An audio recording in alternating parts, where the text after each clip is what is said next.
இஸ்லாத்தில் வந்து கன்வே அப்படின்னு தான் சொல்லியிருக்கே ஒழிய கன்வெர்ட் அப்படின்னு இல்லை அப்படின்னு சொன்னீங்க.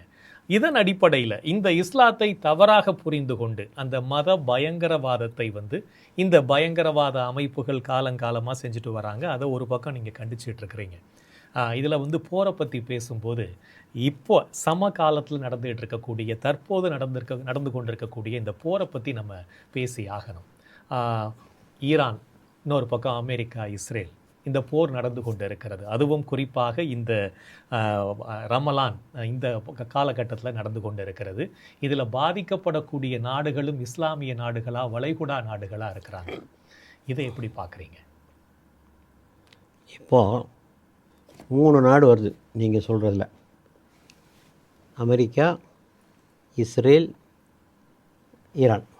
ஒன்று ஒன்றா பார்க்கணும். அமெரிக்கா உலகத்தின் தாதாவாக இருக்க விரும்புகிறது. ஒரு கருத்து உண்டு, உலகம் அமெரிக்காவின் பையில், சட்டை பையில், அமெரிக்காவோ இஸ்ரேலின் சட்டை பையில். இஸ்ரேலின் சட்டை, இஸ்ரேல் என்ன சொல்லுதோ அதையெல்லாம் செய்து கொடுப்பது அமெரிக்கா. இப்போ அதான் நடந்துட்டு. இப்போ அமெரிக்கர்களே ஓப்பனாக ஒத்துக்கிறாங்க. இப்போ ரிசைன் பண்ணியிருக்கிறாரு அந்த கவுண்டர் டெரரிசம் இதனுடைய தலைவர் கென்ட் என்பவர். நேற்று முந்தானால் ரிசைன் பண்ணியிருக்கு. அவர் சொன்ன ஒரே காரணம் இதுதான், நீங்கள் இஸ்ரேலுக்கு பயந்து கொண்டு தான், இஸ்ரேல் கொடுத்த அழுத்தத்தின் காரணமாகத்தான் ட்ரம்ப் இந்த போரிலே குதித்தார். நாங்கள் எவ்வளவோ சொன்னோம், ஈரானுக்கும் நமக்கும் என்ன பிரச்சனை? ஈரான் நமக்கு எந்த வகையில் ஆபத்து? அங்கே எத்தனையோ 1000 மைல்களுக்கு அப்பால் இருக்குது அந்த ஈரானுக்கு நமக்கு என்ன சம்பந்தம்? ஆக நெட்டன்யாஹு கொடுத்த அழுத்தத்தின் காரணமாகத்தான் இந்த போர் நடைபெற்றது. இதுக்கு முன்னர் இருந்த ஜனாதிபதிகள் அதை ஏற்றுக்கொள்ளவில்லை இல்லையா? பிடன் ஏற்றுக்கொள்ளவில்லை, ஒபாமா ஏற்றுக்கொள்ளவில்லை. இவர் காத்திருந்தார். பல ஆண்டு காலம் நெட்டன்யாஹு காத்திருந்து அவருக்கு ஏற்ற ஒரு ஆள் வருகிறவரை காத்திருந்தார். இருந்தால் ட்ரம்பும் ஒரு ஜியானிஸ்ட், இஸ் எ கிறிஸ்டியன் ஜியானிஸ்ட். ஜியானிசத்தில் யூதர்கள் மட்டும் இல்லை, கிறிஸ்தவர்கள் நிறைய பேர் இருக்காங்க, கிறிஸ்டியன் ஜியானிஸ்ட் நிறைய பேர் இருக்காங்க. ஏன்னா ஆக இவர் வர்ற வரைக்கும் காத்திருந்து இவரை பயன்படுத்தி அமெரிக்க செலவில் தன் கதையை முடிச்சிட்ருக்கார். இப்போ முடிச்சிட்ருக்கார். நேரடியாக போரிடுறதுக்கு பதிலாக அமெரிக்காவின் துணையை அழைத்துக்கொண்டு இன்றைக்கி தனித்துவிடப்பட்டிருக்கிறார் ட்ரம்ப்பு. நேட்டோ நாடுகள் மறுத்துவிட்டன, அரபு நாடுகள் மறுத்துவிட்டன. யாரையும் கலக்கலை, யார்கிட்டையும் பேசலை, யார்கிட்டையும் கன்சல்ட் பண்ணலை. இந்த மனுஷன் கொடுத்த அழுத்தத்துக்காக இது ஒரு செஞ்சு கொண்டிருக்கிறார். அதே மாதிரி இஸ்ரேல் எடுத்துக்கொண்டால், இஸ்ரேல் என்ற ஒரு நாடு உருவாகியது. அதனுடைய பின்னணியை கொஞ்சம் பார்க்கணும் நீங்கள். 2000 ஆண்டுகளாக கொடுமைக்குள்ளானார்கள் யூதர்கள். அவர்களுக்கென்று ஒரு நாடு இல்லை. ஐரோப்பாவில் உள்ள கிறிஸ்தவர்கள் யூதர்களை வெறுத்தார்கள். இயேசு பெருமானை அவர் கொண்டவர்கள் யூதர்கள் என்ற ஒரு வெறுப்பு அவருடைய மனதிலே ஆழமாக இருந்தது. ஆக ஒரு நாடே இல்லாமல் உலகம் போராக அவர்கள் அலைக்கழிந்தார்கள். கடைசியிலே ஹிட்லருடைய ஹோலோகாஸ்டில் அவர்கள் 60 லட்சம் பேர் கொல்லப்பட்டார். அதன் பிறகு ஐரோப்பாவில் நிலைமை மாறி ஒரு அனுதாபம் பிறந்தது. யூதர்கள் மீது ஒரு அனுதாபம் பிறந்து இவர்களுக்கென்று நாம் ஒரு நாட்டை கொடுக்க வேண்டும் என்று வந்தது. அந்த நாடு எங்கே கொடுத்துருக்க வேண்டும்? இடம் காலியாக கிடக்குது இல்லை கனடாவில், அங்கே கொடுக்க வேண்டியதுதானே. அமெரிக்காவில் நிறைய இடம் காலியாக கிடக்குது இல்லை, ஆஸ்திரேலியாவில் நிறைய காலியாக இருக்குல்ல. நீங்கள் தானே கொடுமை பண்ணீங்க. இந்த யூதர்களை கொடுமைப்படுத்தியுள்ள முஸ்லீம்கள் அல்ல.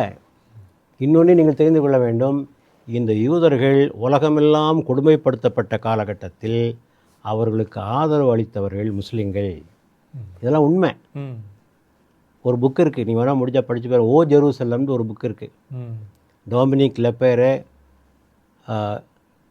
காலின்ஸ், அந்த freedom at mid night book இருக்குல்ல, அந்த புக் எழுதின அதே ஆத்தர் தான். அதில் அவங்க சொல்கிறாங்க, அந்த இருண்ட காலகட்டத்தில் இந்த யூதர்களுக்கு வாழ்வளித்தது முஸ்லீம்கள் தான். 1492 வரைக்கும் முஸ்லீம்கள் ஸ்பெயினில் ஆட்சி புரிகிறாங்க. 1492 வரைக்கும் 700 ஆண்டு காலம் முஸ்லீம்கள் ஸ்பெயினில் ஆட்சி புரிந்தாங்க. 700 ஆண்டு காலம். அப்புறம் கடைசியாக கிறிஸ்தவர்கள் ஜெயித்தார்கள். ஃபெர்டினாண்ட் அண்ட் இசபெல் 2 பேரும் சேர்ந்து முஸ்லீம்களை தோற்கடித்தார்கள். தோற்கடித்த பிறகு அவர்கள் சொன்னது, அங்கே அப்போது யூதர்கள் இருக்கிறார்கள், முஸ்லீம்களே இருக்கிறார்கள். 3 கண்டிஷன் தான். ஏதர் பேப்டைஸ், வந்துவிடு, இல்லாவிட்டால் நாட்டை விட்டு ஓடிவிடு. மூணாவது ஆப்ஷன் மரணத்தை தழுவிவிடு. தான் இந்த 3 ஆப்ஷன் தான் யூதர்களுக்கும் முஸ்லீம்களுக்கும். ம் ம் இதெல்லாம் வரலாற்றில் பதிவு செய்யப்பட்ட உண்மைகள், நம்முடைய யூகங்கள் அல்ல. சரி. ம் எந்த புத்தகத்தையும் இங்கே பார்த்துக்கலாம். ம் ம் அப்போ அங்கே இருந்த யூதர்கள் ஓடினார்கள் நாட்டை விட்டு. எங்கே போனாங்க தெரியுமா? பக்கத்தில் இருக்கிற மொரோக்கோ. மெடிட்டரேனியன் தாண்டினா அடுத்த கண்ட்ரி ம் மொரோக்கோ. ம் இஸ்ரேலுங்கிற நாடு உருவாகிற வரைக்கும் அங்கே தான் இருந்தாங்க. அங்கே தான் ம் பாதுகாப்பாக இருந்தாங்க. அப்புறமா ஒட்டமான் எம்பையர் அங்கே ஓடினாங்க, இஸ்தாம்புலுக்கு போனாங்க. ம் இன்றைக்கி ஈரானில் 15,000 யூதர்கள் இருக்கிறார்கள் இன்றும்.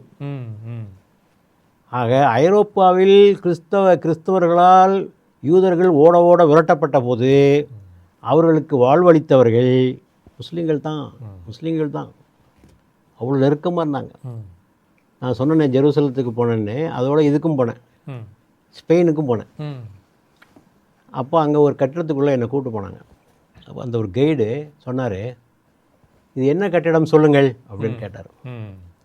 எல்லாரும் பார்த்துட்டு இது ஒரு பள்ளிவாசல், ஏன்னா அந்த ஆர்கிடெக்சர் தான் இருக்குது, டோம்ஸு அது இது எல்லாம் இருக்குது. இல்லை, இது ஒரு கிறிஸ்தவருடைய ஆலயம், சைனகாக், கிறிஸ்தவருடைய சினகாக். எல்லாரும் ஆச்சரியப்பட்டாங்க, என்னங்க? ஆம், கிறிஸ்தவர்களுக்கும் முஸ்லீம்களுக்கும் யூதர்களுக்கும் அவ்வளோ நெருக்கமான உறவு இருந்தது. முஸ்லீம்கள் கட்டிடக்கலையில் சிறந்தவர்கள். ஆகவே இந்த யூதர்கள் தங்களுடைய சைனகாகை கட்டுகின்ற பொறுப்பை யார்கிட்ட ஒப்படைத்தாங்கன்னா இஸ்லாமியர்கள் ஒப்படைத்தாங்க. அவங்க வடிவத்தில் கட்டிட்டாங்க, இவங்களும் ஏற்றுக்கிட்டாங்க அதை. அப்போ எவ்வளோ நெருக்கமாக இருந்திருக்காங்கன்னு பார்த்துக்குங்க. ஆக முஸ்லீம்கள் ஒன்றும் யூதர்களுக்கு ஜென்ம பகைவர்கள் அல்ல, கிறிஸ்தவர்களுக்கும் அப்படித்தான். குர்ஆனில் நீங்கள் பார்க்கலாம், கிறிஸ்தவர்களையும் யூதர்களையும் புகழ்ந்து பேசுகின்ற வசனங்கள் உண்டு. யார் இந்த ஈசாவின் மீது நம்பிக்கை வைத்திருக்கிறார்களோ அவர்கள் அன்பும் கருணையும் உடையவர்களாக இருக்கிறார்கள் என்று குர்ஆனில் ஒரு வசனம் இருக்குது. ஆக இந்த யூதர்கள்லாம் வெறுக்கலை, யூதர்களை கொடுமைப்படுத்துறது பூரா ஐரோப்பிய கிறிஸ்தவர். அப்போ அவங்க கனடாலேயே அங்கேயே கொடுத்துருக்கணும். இவங்க எதுக்கு கொண்டு பாலஸ்தீனத்தில் ஒன்று கொடுக்குறாங்க? இப்போ இன்றைக்கி இருக்கிறாங்களே பாலஸ்தீனத்தில் இருக்கக்கூடிய யூதர்கள், இவர்கள்லாம் முன்னால் அங்கே வாழ்ந்தவர்களா? இவர்கள் வெள்ளையர்கள்ல. அங்கே ஏது வெள்ளையன்? பாலஸ்தீனத்தில் ஏதையா வெள்ளையன்? அது அரபு நாடு. கிறிஸ்தவர்களும் அரபுக்கள் தான், யூதர்களும் அரபுக்கள் தான். எல்லாரும் அரபி தான் பேசிகிட்டு இருந்தாங்க. அங்கே ஏது? இப்போ எல்லாம் இருக்கிற பூரா வெள்ளைக்காரன். எங்கெங்கே உள்ள வெள்ளைக்காரனை கொண்டு நாங்கள் ஒன்று குடியேற்றி வச்சுருக்கோம். அந்த நாட்டுக்கும் அவர்களுக்கு எந்த சம்மந்தமும் கிடையாது. வலுக்கட்டாயமாக அங்கேருந்து கொண்டு வந்து இங்கே கொண்டு திணித்து எண்ணிக்கையை பெருக்கியிருக்கிறார்கள். சரி ஒரு நாடு உருவாயிடுச்சு வச்சுக்கிடுவோம். 48 ஐக்கிய நாடு சபை தீர்மானத்தின் மூலமாக இஸ்ரேல் என்ற ஒரு நாடு உருவாகி அவர்களுக்கு எல்லைகளை வகுத்து கொடுக்குறது. இதுதான் உன் எல்லை என்று பிரித்து அதோடு நிற்கலாம்ல. என்ன செஞ்சான்? 1967 6 டே வார், 6 நாள் யுத்தம் என்ற ஒரு யுத்தம் நடந்தது. அந்த யுத்தத்தில் எகிப்தினுடைய கோலான் சினாய் தீபகற்பம், சிரியாவினுடைய கோலான் ஹைட்ஸ், ஜோர்டானினுடைய மேற்கு கரை, ஜெருசலம் எல்லாத்தையும் கைப்பற்றிட்டான். இப்போ அவங்க கையில் தான் இருக்காது. கைப்பற்றியது மட்டுமல்லாமல் அங்கிருந்த பாலஸ்தீனர்களை அங்கே விட்டு வெளியேற்றினார்கள். 8 லட்சம் பேரை வெளியேற்றினாங்க. சொந்த தாயகத்தை விட்டு இன்றைக்கும் வெளியேற்றி கொண்டிருக்கிறார்கள். இன்றைக்கும் மேற்கு கரையில் செட்டில்மெண்ட் என்ற பேரில் அங்கே உள்ள குடிமக்களை வெளியேற்றி, இது எங்கள் வீடு தான், பைபிளில் எங்களுக்கு வாக்களிக்கப்பட்ட பூமி, it is a promised land, கடவுள் எங்களுக்கு வாக்களிச்சிருக்கிறாரு அப்படி என்று சொல்லி அங்கே போய் குடியேறாங்க. இருக்கிறவனை விரட்டி விட்டு எவனா ஒருத்தன் தன்னுடைய தாயகத்தை தன்னை விரட்டப்பட்டால் என்றைக்காவது மறப்பான் அவன்? தமிழ்நாட்டில் வச்சுக்கோ, திடீர்னு ஒரு ஆள் வாரான், எங்கே இருந்தால் ஒருத்தன் வந்து, நாங்கள் தான் முன்னால் அங்கே இருந்தோம், நாங்கள் தான் முன்னால் இருந்தோங்க, இப்போ நீ வந்திருக்க, காலி பண்ணு நீ சொன்னால் எப்படி இருக்கும்? விட்டுருவோமா? இப்போ அந்த மக்கள் விடுவார்களா? தங்களுடைய தாயகத்தை காக்க அவர்கள் வீரதீரமாக போராடுகிறார்கள். ஆக இந்த உலகம் அதை கண்டுகொள்ளவில்லை. இந்த உலகம் கண்டுகொள்ளவில்லை, அமைதியாக இருந்தது. இவ்வளோ கொடுமைகள் செஞ்சுட்டு இருக்காங்க. நீ அங்கே போய் பார்க்கணும், என்ன அநியாயம் நடந்துகிட்டு இருக்குன்ட்டு, இல்லையா? அவர்களுக்கென்று எந்த உரிமைகளும் கிடையாது, எந்த உரிமையும் கிடையாது. தண்ணீர் வேணுன்னா அவன்கிட்ட தான் கேட்கணும், மின்சாரம் வேணுன்னா அவன்கிட்ட தான் கேட்கணும், விமான பயணம் செய்யணும்னா அவன்கிட்ட தான் கேட்கணும். ஒரு இஞ்சி அவர்களுடைய உத்தரவு இல்லாமல் எதுவும் நகராது. தனது சொந்த தாயகத்திலே ஒருவன் இப்படி ஆக்கப்பட்டால் எப்படி இருப்பார்கள் அந்த மக்கள்? அவ்வளோ அமைதியாக இருக்கணும்னு எதிர்பார்க்குறீங்களா நீங்கள்? அவங்ககிட்ட என்னென்ன ஆயுதம் இருக்கோ அதெல்லாம் வச்சு அடிக்கிறான். அப்போ உலகம் தலையிட்டு இந்தப்பா உனக்கு தான் ஒரு ஏரியா குறித்து கொடுத்துருக்குல்ல, ஐக்கிய நாடுகள் சபை குறித்து கையில் கொடுத்துருக்குல்ல, அதுக்குள்ளே நில்லு நீ, ஏன் அதை தாண்டி வெளியே வரும்? உலகம் கேட்டதா? உலகம் கேட்டதா? அமெரிக்கா கேட்டதா? வல்லரசுகள் கேட்டனவா? ஒன்றும் கேட்கல. அவன் வேலையை அவன் செய்கிறான். இதில் நீங்கள் அவர்களை குறை சொல்வதற்கு என்ன இருக்கிறது? அப்போ அவங்களுக்கு செய்ய வேண்டிய நியாயத்தை செய்து விட்டல்லவா தம்பி, இப்படிலாம் செய்யாதீங்கன்னு சொல்லணும். அது செய்கிறதுக்கு உத்தரவு ரெடியாக இல்லையே. போய் 70,000 பேர் செத்தார்களே காசாவில், யார் கேட்டார்கள்? எந்த அரசு அதை தடை செய்தது? யார் இஸ்ரேலின் கரத்தை கடித்து பிடித்து நிறுத்தியவர்கள் யார்? அவர்கள் மீது சாங்ஷன் போட்டிருக்கலாம்ல, பொருளாதார தடைகளை விதித்து நெருக்கடியில் ஒன்று இருந்தால் அவங்க கொஞ்சம் குறைச்சிருப்பான்ல. ஒருத்தரும் ஒன்றும் செய்யலை. ஆகவே கைவிடப்பட்ட மக்களாக இந்த உலகத்தில் ஆகிற போது அவர்கள் இது போன்ற பாதைகளை தேர்ந்தெடுப்பதை தவிர வேறு வழி இல்லை இல்லையா? ஆகவே நீதி வேண்டும். ஆகவே இஸ்ரேலுடைய இந்த அடாவடித்தனம் இதற்கு காரணம். மூன்றாவதாக நீங்கள் ஈரானுக்கு வருவோம். ஈரானுக்கு வருகிற போது ஈரான் ஒன்றுமே செய்யலை. ஈரானுடைய நாட்டில் அங்கே ஒரு நல்ல ஆட்சி நடந்துக்கிட்டு இருந்தது, ஜனநாயக ஆட்சி நடந்துகிட்டு இருந்தது. எண்ணெய் கண்டுபிடிக்கப்படுது. எண்ணெய் கண்டுபிடிக்கும் போது அந்த எண்ணெயை அமெரிக்கர்கள் அனுபவித்து கொண்டிருந்தார்கள். 1953 அங்கே ஆட்சி புரிந்து கொண்டிருந்தால் முகமது முசத்திக் என்பவர், அவர் என்ன செய்தார்? 53 he nationalised all the oil industry. இது நாட்டு எங்களுக்கு சொந்த, யாரும் இங்கேருந்து எடுத்துகிட்டு போக முடியாது.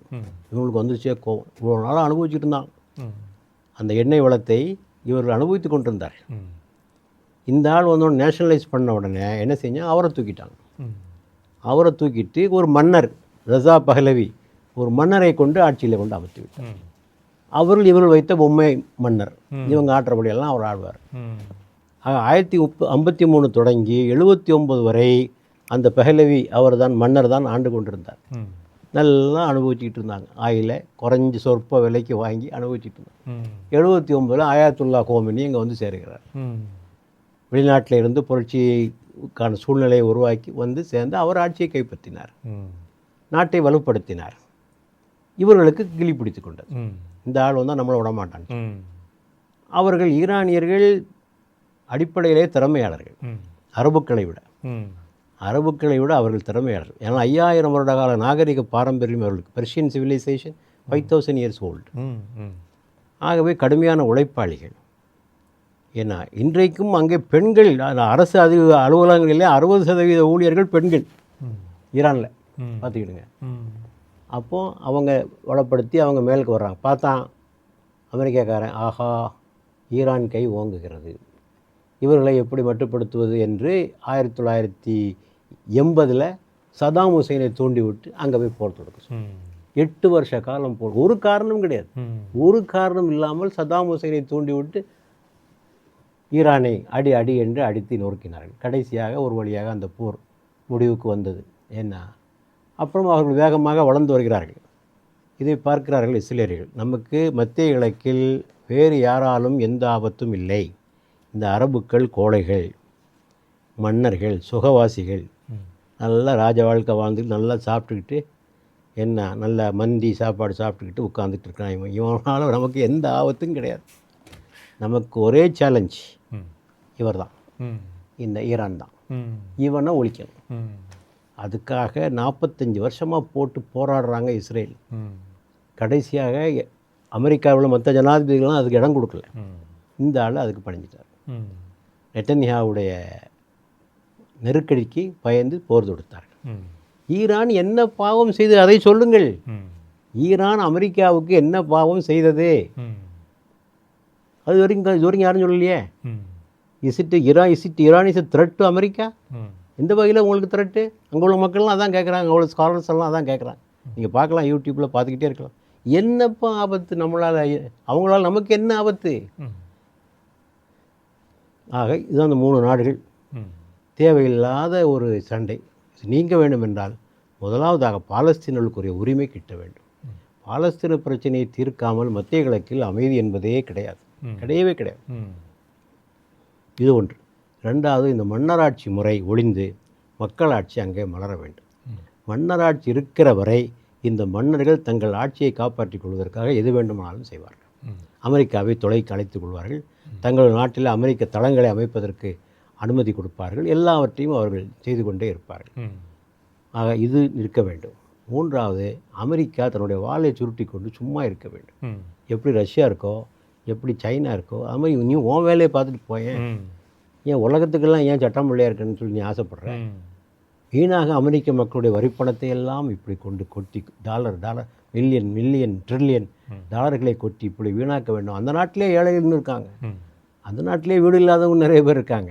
அதையெல்லாம் விட்டுவிட்டு இந்த நாடுகளை அழிப்பதிலும் பிற நாடுகளோடு சண்டை போடுவதிலும், வெனிசுலாவுக்கு போய் அவனை தூக்கிட்டு வருது, இப்போ கியூபாவுக்கு போய் அவன் நிற்கிறான், கிரீன்லாண்டை தூக்கிட்டு வரும். எதுக்குப்பா அவனுக்கு இந்த வேலை? இந்த ஒரு நாட்டில் இல்லாத செல்வமா? ஏன் இதையெல்லாம் செய்ய வேண்டும்?